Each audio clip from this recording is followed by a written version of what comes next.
are WNST, AM 1570, Taos, Baltimore. We are Baltimore positive. We are positively one of my favorite places. We are celebrating our 27th anniversary here with our friends at Curio Wellness, as well as Liberty Pure Solutions and GBMC, putting us out on the road, eating the best things that I know of to eat. And we're in our number 9 on our countdown, mainly because of the days of the week. We're at Pizza John's in Essex. It's all brought to you by the Maryland Lottery on the Crab Cake Tour. Got some lucky 7s. I got to press your luck to press away. We've been enjoying time with JB Jennings and sort of crossover on this side of the county. And Todd Crandall is the representative here, and anybody knows me knows I've known Todd since 1979, 80, 81.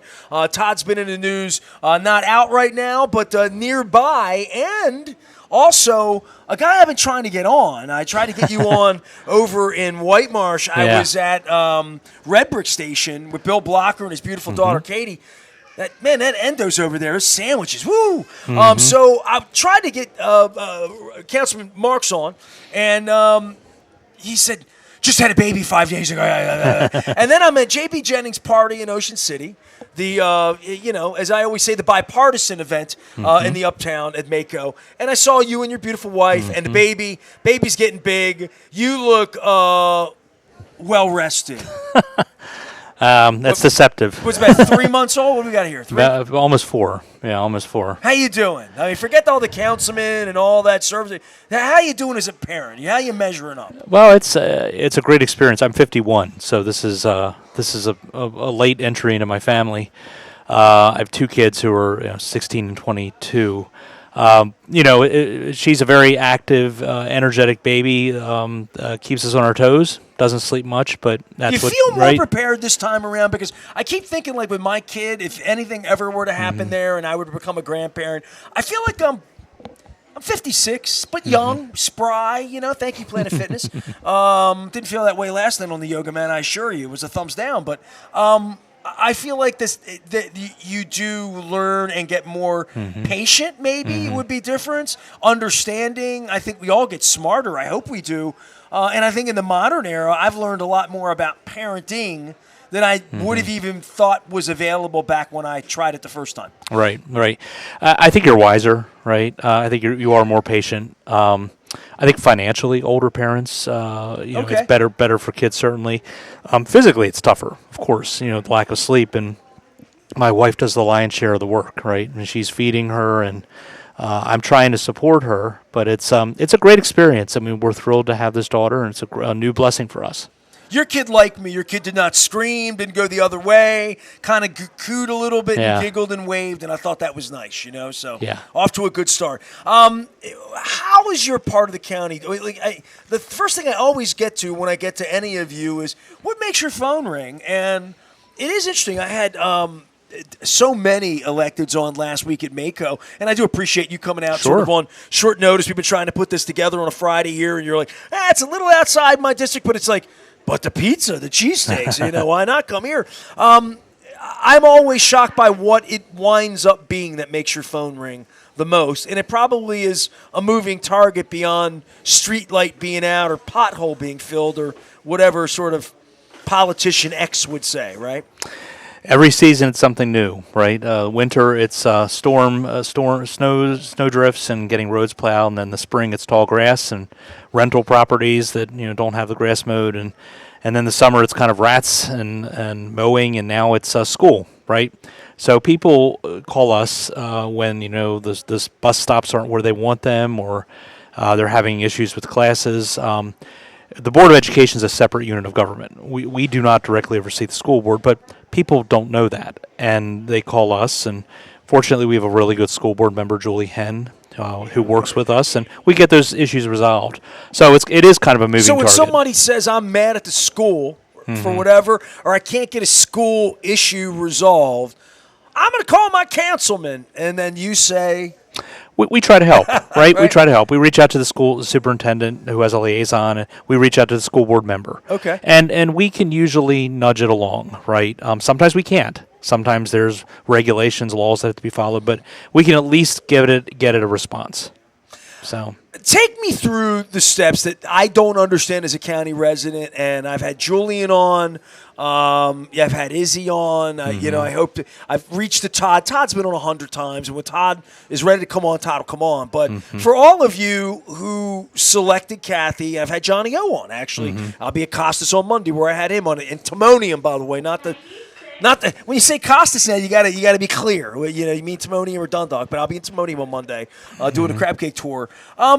This process of selecting a county executive, Don Moeller, my friend, was obviously that came amidst tragedy, shorter term. The Johnny O thing, there was certainly a couple months of maybe planning involved where it felt like he certainly was going to win or was a likely winner. The process of that, as a citizen, if I come to you and say, how did that happen? What do you explain to people?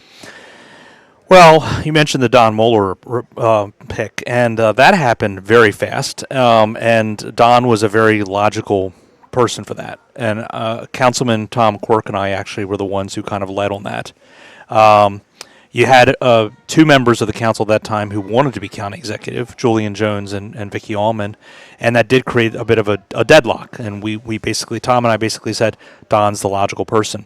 We had somewhat of a similar situation this time in that, there are three members of the county council who want to be county executive. And I think they were probably not very eager to put someone in place who could potentially run again, even though there were some people who were saying they weren't going to run. I mean, once you become the county executive, you probably consider running again. So we needed to find someone who really was going to be, I hate to use the word caretaker, but that type of person. We needed to find someone who had some connections to Annapolis. I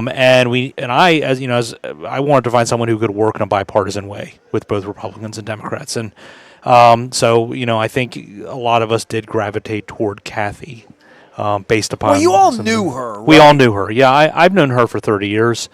She does have a lot of good political skills. I mean, she's represented a competitive district in the state Senate. She's from my hometown of Perry Hall. Having said that, it's been a kind of a roller coaster ride over the past few months. I'm happy Was to talk that about to be that. expected, or not? Is some of this been sort of brought on by what's been in the news the last 8 to 10 weeks? Yeah, you asked about what's causing my phones to ring off the hook. That Inspector General issue. Sure. I have never in 15 years had an issue that produced so much reaction and so much bipartisan reaction. I mean, liberal Democrats, conservative Republicans all agreed on this. I don't know what in the world prompted Kathy to want to get rid of Kelly Madigan, particularly since we all liked her and she had done such a good job, and we had told her staff, we don't want to vote for someone else, but they went ahead with this vote, and as a result, I think that was the very first vote ever maybe where a county executive's nomination got turned down. It's just the oddest episode. Unnecessary as you see it, just in a general sense that it didn't get done? Completely unnecessary. And a self-inflicted wound. I mean, Kelly Madigan has done a very good job. She isn't perfect by her own admission. She'll say she's made mistakes. Tell me about that role, the Inspector General Sure. role. I would fail the Schoolhouse Rock in explaining exactly what the Inspector General does. So it's an independent position. It's a position where someone thinks something's been done fraudulently or a waste of taxpayer dollars. They can go to that person and report it. And we really didn't have that before. Just beforehand, someone could report something to the county executive's office, and who knows if it will get investigated. Kelly Madigan and other inspectors general are designed to be this independent office that looks at these perceived abuses and issues a report. Who would have been the inspector of such a thing prior to that appointment and assignment? There's a county auditor, but the auditor works for the county council and basically is kind of like a legislative reviewer, right? I guess Fred Homan, probably, he was the county administrative officer. That's the person you would have reported to. So something you feel like's crooked, awry, that's where the Inspector General gets. That's where you would have gone to, yeah. All right, so the outcome of this, and after all of the dust settles, what does it mean for Citizen Nestor? in Baltimore County? I think there's a couple things. First, it proves that there is an engaged citizenry that is watching Baltimore County government, and that's a good thing, right? People are engaged. I think for county government, it shows that there's an enduring need to watch over our finances and how things are done. But I also think it shows that there's tremendous support for Kelly Madigan. She's in place. The Kathy Klausmeier will not be appointing anyone new. So what I suspect will happen is a new county executive probably will move to reappoint Kelly Madigan and make it official. And she can serve 2 terms. Councilman David Marks is our guest here, coming across the county a little bit. You're not far from here, right? Oh, no, we're pretty close. Yeah, a couple mile or 2, 3? Our district starts around Martin State Airport. So 2 miles, maybe. Yeah. All right. Well, so I'm not that far to bring you over. This is not your first Pizza John's, right? No, been here a lot. It's an establishment on this. It's an icon, right? Great pizza. Good. It is very good. Well, you got the chicken fingers. Maybe you got little kids here, but we'll get this going. So for the county and prosperity and tax and money and schools, this is your soapbox. Jump on it and tell me where you are and what's got you moving these days. It actually has to do with the Inspector General position. So, is that over with or no? No, is that? Well, the position, the drama's over with, but I thought it was. There's something we need Annapolis to do, and right now the Inspector General does not have any oversight over Baltimore County Public Schools. That's about $2.4 billion of our budget that the Inspector General can't go into the books. It makes no sense. It's because the state legislature has tended to view the school system as an appendage of the state government. When you get a diploma from high school in Maryland, the diploma is from the Maryland State Department of Education.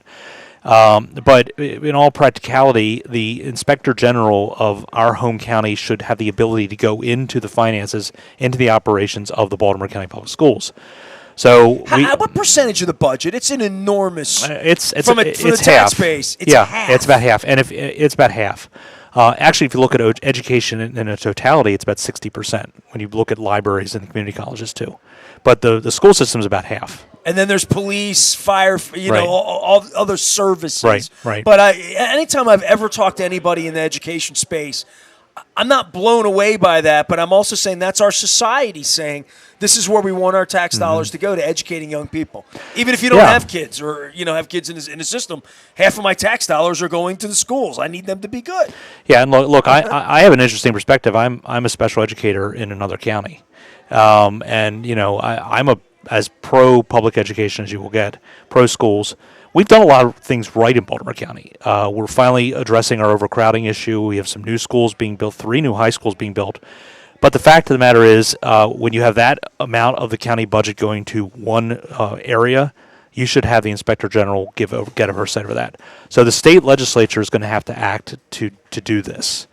We asked the state legislature to act in 2021, and it was blocked. So I'm hoping that JB's having a cheesesteak over here, so I think you're talking about his people. It wasn't JB. No, but I mean, just in general, this is where county government is different than and working together with Annapolis. And this is where, if I'm a citizen, I'm like, all right, let's get through the red tape. Let's put somebody in charge and hold them accountable. That's kind of how I want it as a citizen. That's all. Not doing this, right? Which is pretty much right. It's easy to say. It's not mine. Well, let's get it in-house, right? That's what you're trying to do. I think, and JB is a fantastic state senator who works very hard. He's effective because he's been there a while and he knows how to get things done. That's the difference between the county and the state. The legislature is so big, you have to accrue experience to get things done. It's much more partisan. In Baltimore County, it's a smaller body. It's 7 members of the council, and I think we probably get along better. Much different governance model. Well, you're not spending all your time fighting, although this Inspector General thing really created a fissure, right? I mean, I think it did. Certainly did in the news. I mean, it made its way out in a way that, like, most citizens don't even know what it is, right? It has been an interesting 4 years. It's been probably more combative than other councils I've served on. But, I don't think there was any name calling. It doesn't get to the sort of partisan vitriol you see in Washington, for example. And the process works. I mean, 5 of us came together. We blocked the appointment. We have Kelly Madigan in place, and I think a lot of citizens trust what we did. I'm going to say this. I'm a Baltimore County graduate from school, community college, business owner, 27 years. I've owned a business in Baltimore County. I'm now a resident of Baltimore County, like all of that. The notion of how powerful our county is in regard to how many citizens we have, top 80, I think, in the country for population. Not necessarily as wealthy as some places. I had Montgomery County executive on, Mark Elrich, last week, talking about pockets of money and places where there would be more wealth or affluence. But just sort of the great American county of having Republicans like yourself, Democrats, throwing off congressmen at various points in different ways. But as the story goes, we're bigger and more powerful than we think. It's a big municipality. Mueller would always try to impress that upon me until I start to see it compared to other counties and other cities in regard to population and in regard to how many schools we have, services we have, employers we have, and all of those kind of things. It's a much bigger job than when I have Wycomico County executive on. That's all I'm saying. Yeah, and I've represented a big part of it. I mean, I began representing Towson to Perry Hall, and then it was Towson to Kingsville, and now I'm Kingsville to Middle River. I mean, I think I've represented more population than almost any other council member. And I've seen the differences. I mean, Towson is like its own little city. And very liberal, very Democratic now. And then I represent the East Side, which is very conservative and Republican, and the waterfront. I'll point this other fact out about Baltimore County is the huge senior population. We have the second highest proportion of senior citizens outside of Miami, Florida. What? Yeah, we have a huge senior population. Well, and then you know what that says to me, that we have to have a lot of service for seniors. We do, right? In a way that I've never heard this. This is like the first time I've ever heard this out loud. 25% of our population is senior citizen. And a lot of seniors tend to just stay within their own communities, or they don't want to leave their kids. They stay in Baltimore County. I see them here at Pizza John's, thankfully. That's how we sort of – we are unique in that way. We have generational cool stuff that goes on here that I talk about all the time. That's what Baltimore Positive's all about, trying to figure out, like – keep places like Pizza John's thriving, all of the local businesses, and that's why I get out and try to do the crab cake tour. It was interesting that you missed my chat with Bill Blocker. I encourage anyone to go watch it, because I've known Billy 30 years. I mean, I remember when they were putting bricks together over there, and I would always give him ish, right? I would go, because that was Budweiser sponsored, and he could never have my show in there because Budweiser underwrote my show, which is why I was over at the barn all the time, right? So this is back 30 years ago, right? They're building the Avenue. Him and Tony Delarose going to move in there, and Joe Delarose. And I said to them, who the hell is ever going to leave the mall to go out and, be on an avenue outside? Who's going to want to shop outside? Who would ever do that? And all these years later, and then I also said to him, I'm like, who's going to drink your flat beer that you're making in your little thing over there? Nobody's ever going to drink anything other than Budweiser, Miller, and Coors. It is really amazing, but that area, the Avenue and the mall, and when I'm there, I'm now getting third, fourth generation into this, right? I remember sending my parents out to White Marsh Mall so we could throw a party in 1981 when it opened. And now to see that is going to become apartments of some kind, or I talk so much with the zoning nerds like yourself that worry about all of that stuff and stay in control of all of that in population. It is amazing to see how much your eyes have seen. While Pizza John's has remained Pizza John's here, I'm from the East Point area, and it's always like, what's going to happen to that, what that's going to become. But White Marsh is one of those things where I still had rabbits running through my backyard that, it was a marsh. I remember it being a marsh when I was a kid. And old quarries. Oh, of course. Rock quarry, absolutely. Rock quarries, I mean, to see the change and to see that people like you are charged with that, and making sure that it sort of repopulates itself the way that it needs to for business. And I know that that's sort of like your lane, right? Yeah, I mean, I remember going with my mom to Corvettes over by Perring Plaza. I remember going with my dad to the movies over by Perring Plaza and seeing Poltergeist when I was Corvettes. 8 years old. They didn't have two guys over there. They had two guys over there, yeah. And they had the best store that was tilted. Remember that? Oh, that was the best. That was the best. Oh, that was the best store. You're talking about. No, well, they had one of those on 40, but the tilted one was by Calvert Hall. I do remember that. Yeah, By Udawood Plaza. Okay, Udawood Plaza. But I'll tell you, the avenue succeeds because it's a destination, and it's always reinventing itself.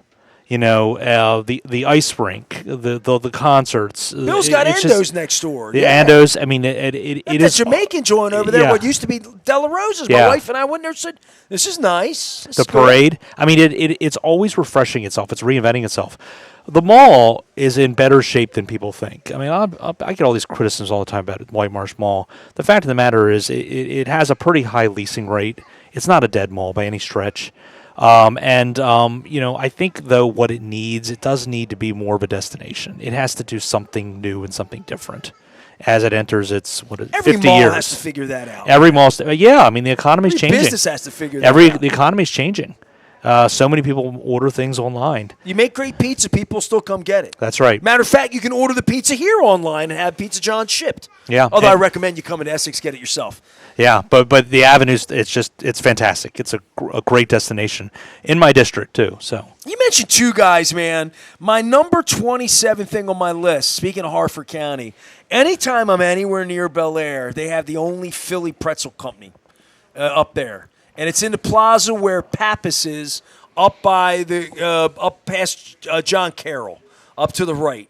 And I get those pretzels, but it's all because of two guys. Two guys was an original place where they had soft pretzels. Oh, really? Outside when. Well, I think I'm older than a lot of you guys. That's part of the problem. I got 10 years. But you mentioned Corvettes, man. Dundalk, we're going to get Tops going. We're going to be getting all the names out. Yeah. Councilman Marks is here. We are at Pizza John's in beautiful Essex, Maryland. We're doing the Maryland Crab Cake Tour, also eating my favorite things, the cheesesteak here among my favorite things. I love the crinkle cut fries here because they remind me of the bowling alley, So for the county and running for county executive, and you're not running. No, I'm not going to run. No. Okay.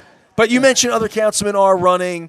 You're happy with what you're doing. Now let's talk about your council and where you are. You little baby now. You got a whole thing going on here. It's an important time for the county, and I think Julie and Izzy, we're going to have Pat's coming on. Everybody that's running Nick's been on talking about all these issues and how populated the county is, and the schools and the progress, and even the city coming along, getting better and trying to make the state better. Every time I get together with Westmore, we try to talk about that. Mm-hmm. Yeah, I mean, it's going to be a spirited race on the Democratic side. Pat, Izzy, and Julian all have their strengths, and any one of them can win, I think. There'll be a Republican candidate. I'd love to see someone like Chris West run, state senator for Chris West. It's an uphill fight for a Republican, though, and I'm happy where I am. I'm going to see where the map ends up, the redistricting map, but before I make a decision. How many times are you going to change maps on you? I mean, you've been sitting in this will be my fourth. Right. I mean, this will be my fourth amazing. map. Yeah. I'm the first councilman, I think, to have been through 4 maps. So, but that process is almost over with. Nobody's ever happy with that process, right? Fully, right? No, I do want. I mean, now we got the Gavin Newsom and the Texas thing in the news. That's right? exactly, and I say this to people all the time. Our map is a bipartisan map. It's community focused. It's bipartisan. It isn't gerrymandered. We're not going the Texas route. We're not going the California route, and we have districts that are competitive. I say this a lot. I mean, a good Democrat can beat a bad Republican in every district in Baltimore County. So the Republicans really have to be on their game to win. Well, and why do you think you win as a Republican? Because it isn't easy, right? It isn't easy. Right. First of all, I'm honored to represent the district and represent the citizens. I have great communities, great families, good friends throughout the district. I think I try to put partisan politics aside. I try to work with Democrats, Republicans, and independents alike. And I try to focus on deliverables, right? 3 new schools in our district since 2018, more than a dozen parks advanced in my district, road improvements. That's really the meat and potatoes. That's what people want to see. They don't want to see us not getting along and pointing fingers at one another. And coming back to Kathy Klausmeyer, by the way, I think this is also important because it hasn't gotten enough play. She didn't raise taxes, right? And I think that was important for a lot of people. She kept the fiscally disciplined approach Baltimore County showed in the past. And, I know she's kind of stumbled a little bit here, but, she's a decent person. I think she just made a bad decision with Kelly Madigan. But she didn't raise taxes, and we've still continued investing in a lot of important capital projects, and that should be noticed by people. County's in good shape as you see it. The county is in good shape. We have challenges. Our biggest challenge is the fact that we have aging infrastructure. We have these schools that were built in the 1950s and 60s that are all deteriorating. I'm aware. I went to Colgate and Dundalk, saw both go down. And we didn't charge developers impact fees for decades until 2019, and that was a bill I put in. So we're playing catch up. We're replacing infrastructure, and public safety is always an issue. We have hundreds of vacancies in our police and fire services, but this is a county with inherently good people, a lot of diversity, great attractions, wonderful physical geography, terrific resources, and I think it has a good future ahead of it. Now, look, I know Crandall's not around right now, but I want to say something on his behalf. Yes. We even saved the Heritage Fair. Yes. So, we've even gotten that done on the east side. So there. Yeah, and I'll say this about Todd too. We've passed some important legislation over the past 2 years. We reformed our adequate public facilities ordinance, which deals with development in school districts. He was the deciding vote on that. The expansion of the council, he was the deciding vote on that. He's been an active, important vote on the county council. And I think that needs to be noticed. Well, I've known Todd my whole life, so and Lord knows Todd and I, much like JB and you guys are Republicans. I've warred with all of you, especially over who your leader is, and I'm never going to let that go because I think of both of you as people of integrity. You come and sit next to me. There are Republicans who sit in seats similar to yours who avoid me, don't want to sit down and talk to me. I don't want to call you a centrist because that makes you look so bad on your side when you're trying to win, if Trump put somebody in to put you out of business in your county. But, I do see sensible people when I go to Mako. People are like, why are you down in Ocean City, be on the beach, being with all these politicians and stuff? I'm like, it's the only way I learn anything as a citizen that I can use my FCC license and my audience in the best way to try to talk to people. And I say when I go to Mako, I come back, I have some hope for all of us. I really do. Yeah. In a county where I can call Todd Crandall, I can call you, I can call JB, I can call, Barry Glassman always wants to bring me up to the farm, hang out. So, I do think that that's important because I'm perceived by some people in the MAGA thing as being in the wicked witch of the Bernie Sanders, and I probably am. But that doesn't mean that I really appreciate when the other side of the aisle comes, and I try to say, well, what do we have in common here? Let's find the things that make us all proud of our local police, our schools, our people, our parks, our land, cleanliness, safety, all of those important things. And speaking of the East Side, Todd Crandall, his greatest legacy is going to be Trade Point Atlantic. And a lot of people made that possible, right? The state legislature, Governor Hogan when he was in office, Kevin Kamenetz when he was county executive. And I got Carson coming out Monday. And in the private sector. But, Todd Crandall played an important role there. The county council had a decision, 2015 or 16, whether to help subsidize some of the infrastructure going into Trade Point Atlantic. We caught a lot of heat from some people, but it was the right call.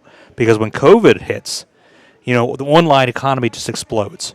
And Todd Crandall was a big part of Trade Point Atlantic. It is his greatest legacy as a councilman. Well, I probably have him on tape somewhere screaming about that 10 years ago, literally, trying to get it built, having Aaron Tamarchio and just all of that going on. Hey, man, I go back to the LNG thing where they're going to build a nuclear power plant down there. And getting involved and rolling sleeves up with Bart Fisher and some people about fighting that. So, I remember all of that in the east side of town. And it shook out the way it should because we can still come here and get a pizza at Pizza John's. Yes, we can.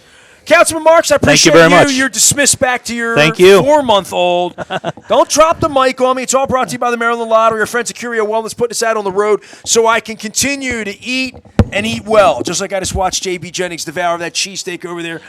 I got to take a break. I'm going to go get a cheesesteak. I'm going to get a pizza. Dundalk Venezuelan style. That's the Hawaiian with the pepperoni on it. We're Pizza John's. Stay with us. We're doing the Maryland Crab Cake Tour. We are Baltimore Positive.